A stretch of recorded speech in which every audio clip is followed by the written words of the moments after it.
Shalom adik-adik, bagaimana kabarnya? Bagaimana kabarnya Kak? Luar biasa Kak. Wah, puji Tuhan ya Kak ya, Tuhan Yesus baik. Sebelum kita memulai ibadah di pagi ini, ayo kita adik-adik kita berdoa dulu. Lipat tangan, tutup mata. Ayo kita berdoa ya, berdoa yang sungguh-sungguh, yang manis, yang menyenangkan hati Tuhan. Tuhan Yesus, terima kasih kalau pagi ini kami boleh memiliki kesempatan untuk memuji, memuliakan nama-Mu, semua karena kebaikan-Mu. Tuhan, urapi kami semua dengan Roh Kudus-Mu, dengan urapan yang baru Tuhan, sehingga kami boleh menyenangkan hati-Mu. Terima kasih Bapa, penuhi hati kami dengan sukacita-Mu, sehingga kami boleh memberikan pujian yang terbaik, yang terindah yang kami miliki untuk kemuliaan nama-Mu. Di dalam nama Tuhan Yesus kami mengucap syukur. Haleluya. Amin. Ayo adik-adik kita memuji Tuhan, karena api kemuliaan, api sukacita Tuhan ada di dalam hidup kita.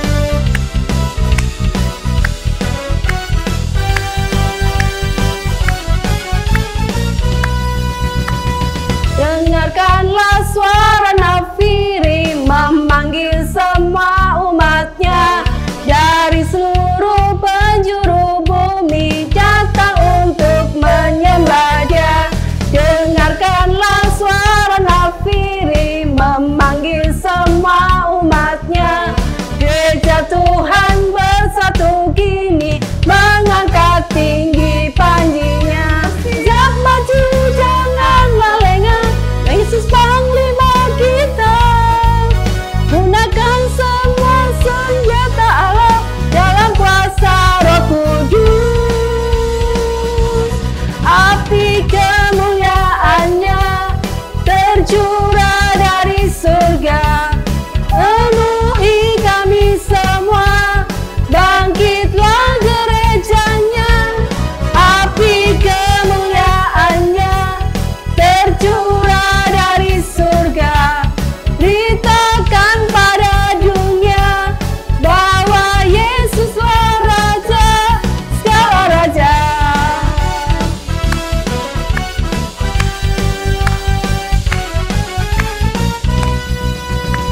Dengarkanlah suara nafiri memanggil semua umatnya dari seluruh penjuru bumi datang untuk menyembah Dia. Dengarkanlah suara nafiri memanggil semua umatnya. Gereja Tuhan bersatu kini mengangkat tinggi panjinya. Bersiap maju janganlah lengah, Yesus Panglima kita.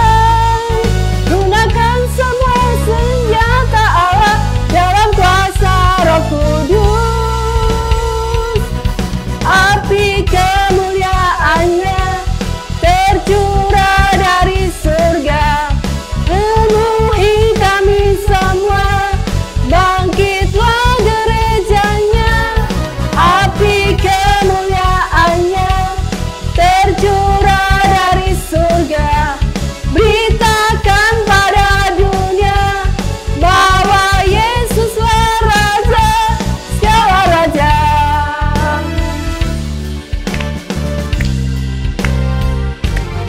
Api kemuliaan-Nya tercurah dari surga, penuhi kami semua. Bangkitlah gerejanya. Api kemuliaan-Nya tercurah dari surga. Beritakan pada dunia bahwa Yesuslah Raja segala raja. Segala raja. Segala raja.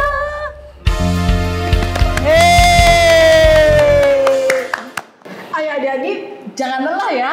Kita puji Tuhan dengan luar biasa lagi hari ini. Kita minta sesuatu yang luar biasa dalam hidup kita, membangkitkan dan menyegarkan kita hari ini. Ayo kita sama-sama pujikan. Roh Kudus tercurah di tempat ini, urapannya yang ajaib.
bangkitkan umat pilihannya.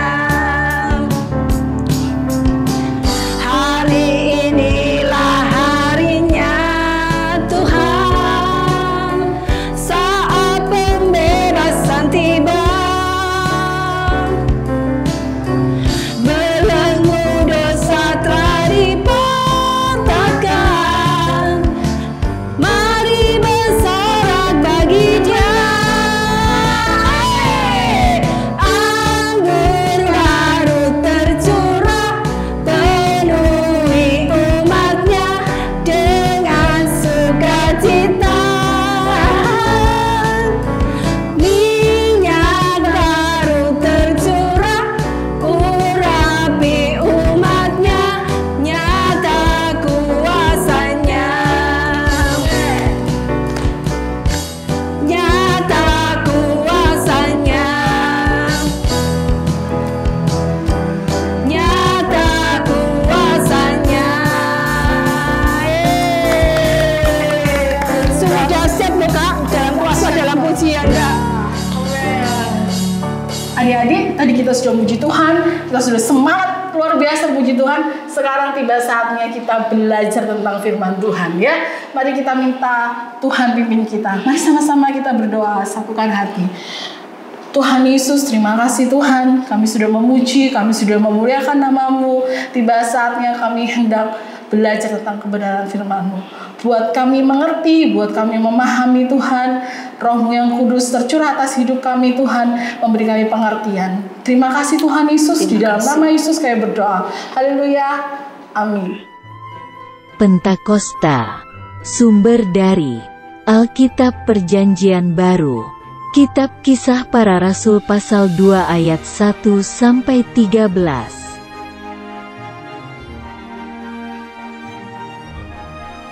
Ketika Tuhan Yesus terangkat naik ke surga, Dia berjanji akan memberikan Roh Kudus.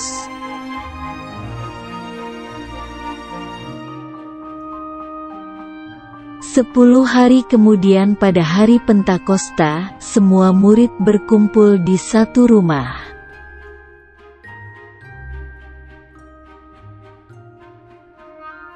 Tiba-tiba, datanglah bunyi seperti tiupan angin keras dari langit.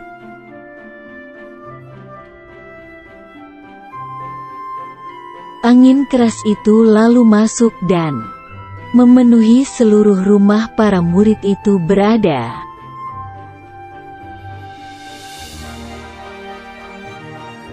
Lalu muncul lidah-lidah api dan hinggap pada mereka masing-masing.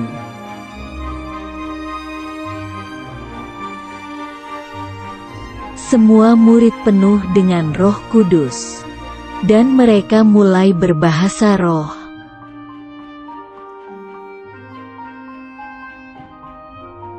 Karena bunyi angin keras tadi, berkumpullah orang-orang Yahudi di sekitar rumah tersebut.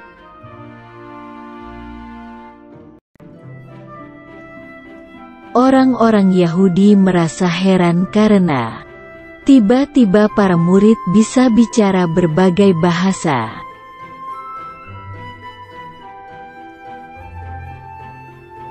Lalu Petrus pun keluar dari rumah itu dan menemui orang-orang Yahudi.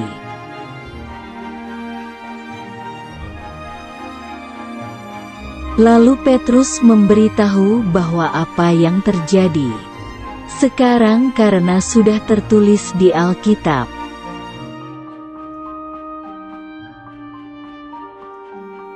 Petrus berkata bahwa Tuhan Yesus disalibkan dan mati untuk menebus dosa semua orang.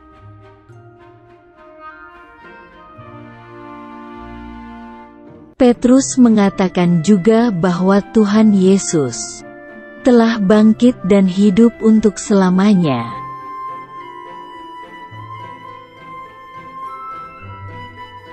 Kemudian orang-orang Yahudi itu bertanya apa yang harus mereka lakukan agar menerima Roh Kudus.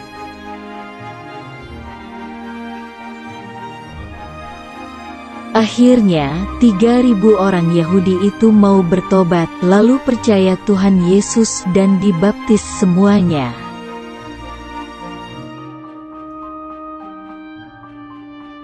Ayat hafalan. Aku akan mencurahkan rohku ke atas semua manusia. Kitab Yoel pasal 2 ayat 28. Hai adik-adik, bagaimana? Tadi sudah menyaksikan ya cerita bergambar tentang tentang turunnya Roh Kudus. Nah, bagaimana adik-adik? Diberkati nggak dengan cerita tadi? Sebentar kakak akan memberikan sedikit penjelasan kepada adik-adik tentang film yang tadi adik-adik sudah lihat. Nah, adik-adik tahu kan apa itu Pentakosta? Pentakosta itu adalah hari turunnya Roh Kudus. Kapan itu ya Pentakosta itu terjadi? Pentakosta itu terjadi 50 hari setelah Paskah. Paskah itu apa? Paskah itu loh waktu Tuhan Yesus bangkit dari kematian, itu namanya Paskah. Nah, hari ke-50 setelah Paskah itu ada hari di mana turun Roh Kudus. Nah, atau disebut juga hari ke-10 setelah Yesus naik ke surga. Jadi, waktu Yesus naik ke surga itu dia dilihat oleh murid-muridnya. Semua murid-muridnya melihat Yesus naik ke surga. Dan dia berjanji akan berikan penolong waktu itu kepada murid-muridnya. Nah, murid-muridnya menanti-nantikan hari itu. Nah, hari yang dijanjikan itu datang. Mereka berkumpul kan bersama-sama di satu tempat. Dan mereka menerima seperti tanda seperti lidah api, yaitu Roh Kudus.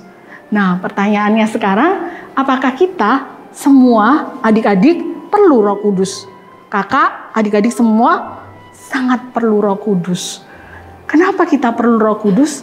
Karena seperti yang Yesus sudah janjikan kepada kita, Dia akan memberikan penolong buat kita. Roh Kudus adalah roh yang akan menolong kita, memampukan kita melakukan hal-hal yang kita tidak bisa kerjakan. Kadang kita ngerasa bahwa hal-hal itu susah. Apa sih contohnya? Misalnya kita ngerjakan soal matematika, susah loh kak, kerjain ini susah loh, ini ngitungnya itu loh sulit banget gitu ya. Tapi kalau kita punya Roh Kudus, itu akan membuat kita bisa mengerjakan hal-hal yang seperti itu. Atau misalnya nih, rasa malas ketika kita disuruh oleh mama papa, ketika kita sedang asik dengan game kita, sedang asik dengan gadget kita, tiba-tiba mama, papa, kakak suruh kita melakukan sesuatu, rasanya malas banget gitu loh. Padahal kita pengen nyenengin mereka, pengen nyenengin orang tua, pengen nyenengin kakak. Nah, Roh Kudus itu akan memampukan kita melakukan hal-hal seperti itu. Contohnya ya yang seperti yang kita lihat di cerita tadi, nih Rasul Petrus nih keluar dari rumah itu, dia bilang sama semua orang kalau yang di dalam itu tidak sedang mabuk, tapi mereka sedang dipenuhi Roh Kudus. Dan dia cerita tentang Yesus. Akhirnya banyak orang bertobat dan percaya kepada Yesus. Nah, kadang-kadang kita susah loh untuk ngomong kalau aku ini anak Tuhan, aku ini percaya Yesus, aku ini orang Kristen. Susah loh buat kita ngomong seperti itu. Kita takut gak punya temen, kita takut gak ada yang mau bergaul sama kita. Nah, dengan Roh Kudus, kita pasti berani bilang bahwa Yesus itu adalah Tuhan dan Yesus itu adalah satu-satunya Allah dalam hidup kita. Percaya kan adik-adik seperti itu ya? Bagaimana caranya sih kita supaya Roh Kudus ada dalam diri kita? Bagaimana caranya? Caranya kita itu harus hanya perlu berdoa. Berdoa kepada Tuhan Yesus, bilang Tuhan, aku rindu supaya hidupku dipenuhi dengan Roh Kudus. Dan untuk adik-adik yang sudah di kelas Nasaret dan Yerusalem, kalian boleh meminta bantuan kepada orang tua kalian. Papa, mama, aku mau dipenuhi Roh Kudus. Mari bantu aku untuk bisa dipenuhi dengan Roh Kudus. Bagaimana? Nah, mama papa akan membimbing kalian. Atau kepada guru-guru sekolah minggu, kakak-kakak kece kalian. Kalian kalau pas dikontak atau diajak VC sama kakak-kakak kalian, nah, kalian tanya, kakak aku mau dipenuhi Roh Kudus, tolong dong bantu aku. Nah, dengan bantuan mereka, dengan kalian berdoa sungguh-sungguh kepada Tuhan, pasti Tuhan akan kasih kalian Roh Kudus, roh yang luar biasa, roh yang akan melindungi kita. Dan kalau roh itu sudah tinggal di dalam diri kita, kita wajib menjaga roh itu, supaya hidup kita lebih lagi diberkati, hidup kita lebih lagi menjadi terang, hidup kita lebih jadi berkat buat orang-orang sekeliling kita. Bagaimana caranya supaya Roh Kudus itu tetap tinggal dan terjaga dalam hidup kita? Caranya hanya perlu kita berdoa. berdoa setiap hari, tidak cuma doa makan, doa mau tidur, doa mau berangkat sekolah, nggak cuma itu. Tapi doa-doa di mana kita cerita sama Tuhan. Tuhan Yesus, aku tadi kayak gini. Sama seperti kita bercerita kepada mama atau papa kita soal aktivitas kita sepanjang hari. Apa menjadi kerinduan kita, apa yang menjadi keinginan kita. Cerita sama Tuhan. Tuhan Yesus, aku pengen sepatu baru nih, sepatuku sudah rusak. Tapi mama papa nggak punya uang. Berdoa seperti itu, pasti Tuhan akan jawab. Kemudian cara yang lain supaya Roh Kudus tetap ada dalam diri kita. Cara yang kedua, dengan saat teduh. Apa sih saat teduh itu? Saat dimana kita bersekutu dengan Tuhan. Saat kita belajar tentang firman Tuhan. Nah, adik-adik Nazaret, adik-adik Yerusalem sudah harus mulai saat teduh. Kasih satu hari, satu ayat aja untuk dibaca. Kalau kalian nggak ngerti artinya, nggak ngerti maksudnya, kalian bisa minta bantuan atau bimbingan oleh kakak-kakak atau orang tua. Dimulai dari mana? Kalian bisa beli di toko-toko itu, caranya untuk toko-toko buku rohani, supaya kita bisa mulai dari mana membacanya. Tapi kalau nggak sempat pergi ke sana, tanya aja sama kakak, mulai dari Matius atau mulai dari Kejadian, baca satu perikop atau baca satu ayat aja. Maksud Tuhan apa? Nanti Roh Kudus akan membimbing kita. Nah, jangan lupa juga kita harus sering-sering memuji Tuhan. Nggak tahu di kamar mandi, di mana aja, sering dong puji Tuhan dimanapun kita berada. Jangan cuma lagu dunia, jangan cuma K-pop, apa yang kita mau pujikan, kita mau nyanyikan. Tapi jangan lupa dong puji Tuhan, memuji Tuhan dengan nyanyian yang baru, nyanyian yang ada sekarang. Terus dipujikan, mau mandi, mau makan, mau apa, lagi nganggur, lagi ngapain, terus memuji Tuhan. Supaya Roh Kudus terus ada dalam diri kita, terus membuat kita selalu hidup kita jadi berkat buat orang-orang sekeliling kita, membuat hidup kita selalu bisa melakukan hal-hal yang kadang kita nggak bisa mikirkan itu bisa kita kerjakan. Bagaimana adik-adik? Diberkati dengan apa yang kakak sampaikan hari ini? Kakak berharap kalian semua diberkati. Mari kita tutup dalam doa supaya Roh Kudus selalu memimpin kita. Tuhan Yesus, terima kasih buat hari ini. Kalau kami sudah memuji, memuliakan nama-Mu, kami juga sudah melihat film, kami juga sudah mendengarkan firman-Mu. Tolong kami Tuhan Yesus supaya hidup kami dipenuhi dengan Roh Kudus dan kami jadi berkat. Terima kasih Tuhan Yesus, terima kasih Roh Kudus. Di dalam nama Yesus kami berdoa dan bersyukur. Haleluya. Amin. Tuhan Yesus berkati.